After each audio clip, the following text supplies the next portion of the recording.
faut toujours savoir apprécier les petites choses dans la vie. Comme par exemple un cinéaste visionnaire comme Jim Wynorski qui décide de prendre un anaconda et un piranha et de les mélanger pour en faire un film. Je vous le dis, c'est dans ces moments-là qu'il faut pas avoir peur de dire qu'on aime la vie. Donc aujourd'hui, sans plus tarder, à Vendredi Nanar, parce que c'était hors de question que je mette le logo revue là-dessus, de 2012, Piranha Conda. Et ça commence maintenant.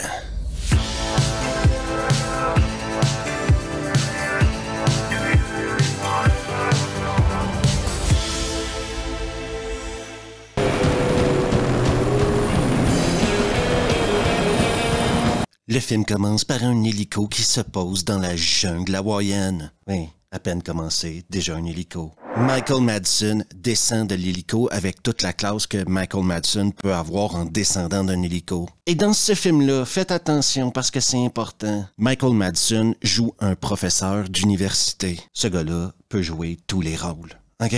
T'as intérêt à te tenir prêt maintenant, cowboy. Qu'est-ce qui se passe, professeur? Donc, professeur Madsen va trouver les œufs qu'il cherche. C'est exactement comme vous l'avez dit. Ouais. Mais il ne faut jamais toucher à des œufs de Piranha Conda. Le professeur Madsen réussit à s'échapper de tout ça, OK? Mais pour la première fois à revue, que dis-je? Pour la première fois de l'histoire du cinéma, un Piranha Conda va attaquer un hélicoptère.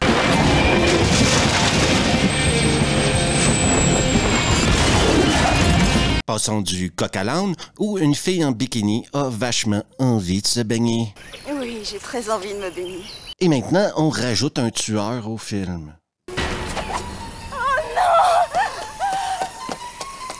Mais non, c'est un tournage de film. Oui, c'est un film dans un film, et ça, c'est le génie de Jim Wynorski. Nul! Parlant de Jim, il a l'œil, hein? C'est vraiment un mec qui peut reconnaître le talent de loin. Et on voit que le talent qu'il a choisi est intelligente parce qu'elle porte des lunettes. Et avec ce que vous allez voir maintenant, je pourrais faire 1 million de blagues à peu près, OK? Tous plus crasses les unes que les autres. Mais ici, à Vendredi Nanar, sur la chaîne Revue, j'ai un peu plus de classe que ça. La pauvre blonde à lunettes va mourir.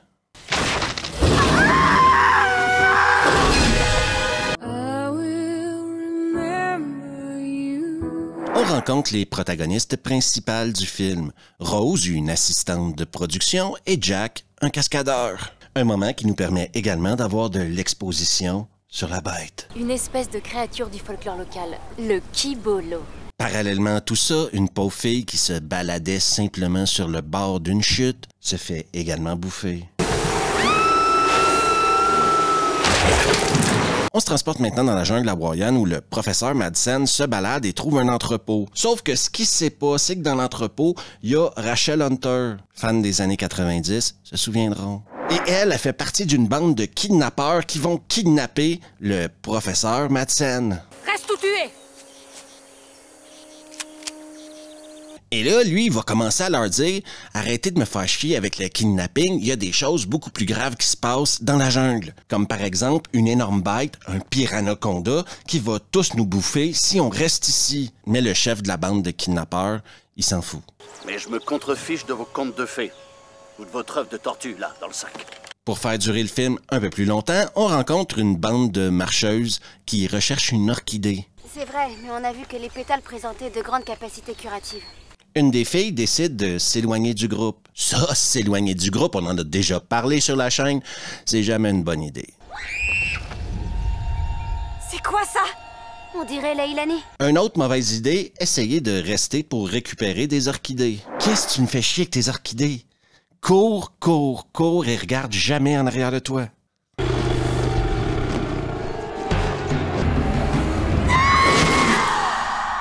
Le lendemain, bien sûr, le tournage du film continue. Oh, j'ai compris, je suis perdue, j'ai la trouille. Quelqu'un pourrait m'en apporter un autre?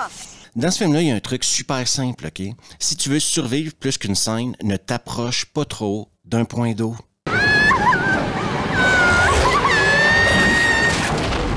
Malheureusement pour le film, un des producteurs se retire du projet. Oh non! Et notre équipe devra arrêter le tournage. Un des financiers a retiré ses billes et le studio nous laisse tomber. Les mauvaises nouvelles s'accumulent pour notre groupe de producteurs, cascadeurs, acteurs, et sur le chemin du retour de l'hôtel, ils seront kidnappés par les mêmes gens qui ont kidnappé Madsen plus tôt. Besoin d'aide? Non. Mais je pense que vous, sûrement. Jack et le mec qui s'occupe des effets spéciaux réussiront leur évasion grâce à l'aide d'un Piranha-Conda. Les kidnappeurs, eux, ont trouvé une vidéo inquiétante. Stop. Ils vont ensuite aller inspecter l'œuf que Madsen a toujours avec lui depuis le début du film. Une sorte de Piranaconda? J'en reviens pas que t'aies pu dire ça. Sincèrement. Et maintenant que le professeur Madsen a justement de la compagnie avec lui, donc Rose, le réalisateur, une actrice, c'est le moment pour lui de nous sortir un des plus grands monologues de la carrière de Michael Madsen. Il nous parle de son père. Quand j'étais jeune, mon père travaillait pour une grosse société de pétrole. Le mec a un talent générationnel, OK? On parle ici d'un mec qui peut te raconter ce qu'il veut et tu y crois. Et il y a 15 jours, un groupe de touristes a disparu. Les kidnappeurs, eux, ne semblent pas trop dérangés par ce qu'ils ont vu sur la vidéo parce que maintenant, ils font leur demande de rançon. Vous allez déposer 3 millions de dollars sur le compte d'une banque que je nommerai plus tard. Pourquoi nommer la banque plus tard? Tu fais une vidéo de kidnapping, donne ton numéro de compte tout de suite, quoi. Je comprends pas trop pourquoi ils disent on va vous donner le numéro du compte de banque plus tard. Est-ce que c'est un truc administratif? Mais bon, les kidnappeurs, comme les kidnappeurs de tout film, sont un peu cons. Vous me proposez quoi en échange? Sale petite garce, elle m'a balancé un coup de genou dans les burnes. Sa tentative d'évasion à Rose va lui permettre de voir le Piranaconda de très près. Et ensuite d'informer tout le monde sur la sève du Piranaconda. Et quand il en sort, c'est pour se nourrir. Il fait pas que ça. On apprend également que Jack, le cascadeur, est un ancien militaire. Pas que t'étais dans les commandos marines. Non, moi c'était la mécanique. Et comme tout ancien militaire américain qui se respecte, il va essayer d'aller sauver ses potes. Salut à tous, je vous ai manqué? Jack, tu es vivant?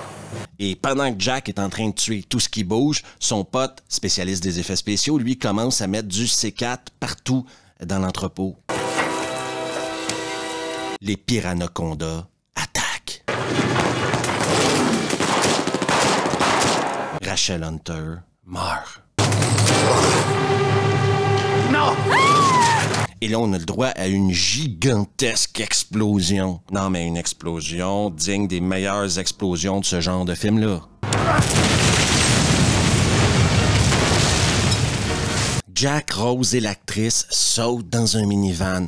Et là, nous, en tant que spectateurs, on va être choyés parce qu'on aura le droit à une course-poursuite entre un minivan et un Piranaconda.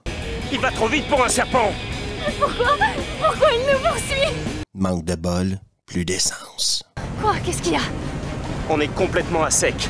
Jack, Rose et l'actrice réussissent à se cacher quelque part dans la jungle. Et Rose, elle arrête pas de faire chier tout le monde avec la sève du Piranaconda. T'as du jaune d'œuf sur toi. C'est gluant. J'arrive pas à l'enlever. T'as qu'à mettre ça.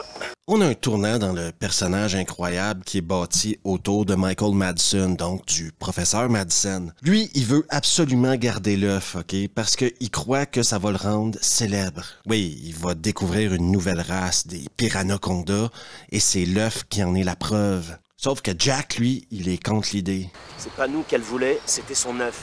Elle nous suivait pour retrouver ceci. C'est une espèce inconnue de l'humanité.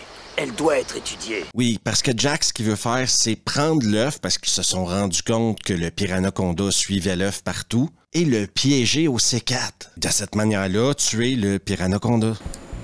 C'est curieux, il me rappelle quelque chose, ce piège. Tu te souviens pas? Sauf que pendant qu'il est en train de remplir l'œuf de C4, les kidnappeurs se pointent.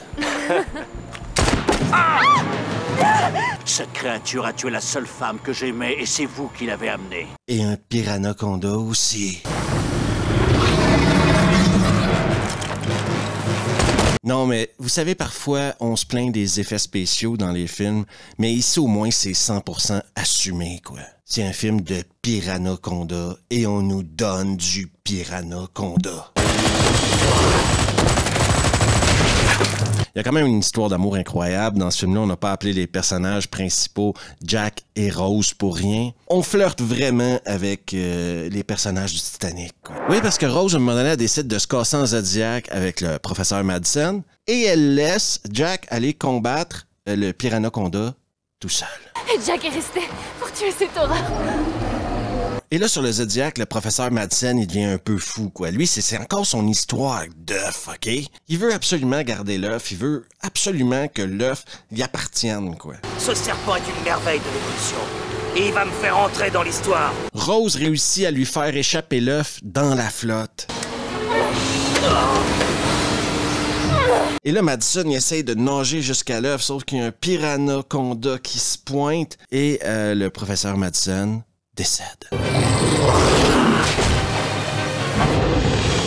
Par la magie de la téléportation, Rose finit par rejoindre Jack qui se baladait en quad. Et là, ils vont mettre du C4 dans l'œuf et ils vont essayer d'attirer le Piranaconda vers la chute. Parfait. C'est ça, approche. Boum.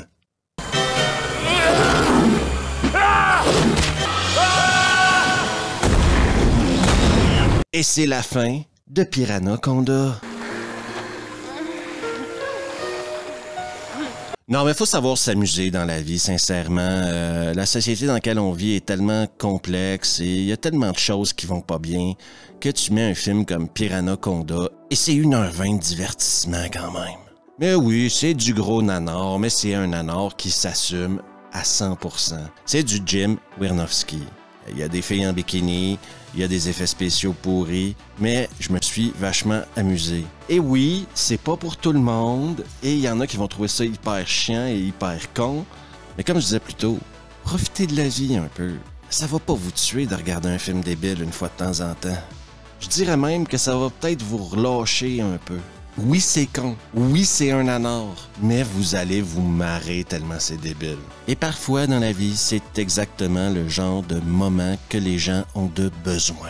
Je rappelle à tout le monde que Revue a une chaîne Patreon sur laquelle vous trouverez une chier de contenu exclusif, du contenu sans publicité et plein de surprises. En ce qui concerne Revue le podcast, vous pouvez trouver les podcasts sur Spotify, Apple Music, des extraits sur YouTube. D'ailleurs, la chaîne d'extraits sur YouTube a maintenant 750 abonnés, plus que 10 jours pour se rendre à 1000.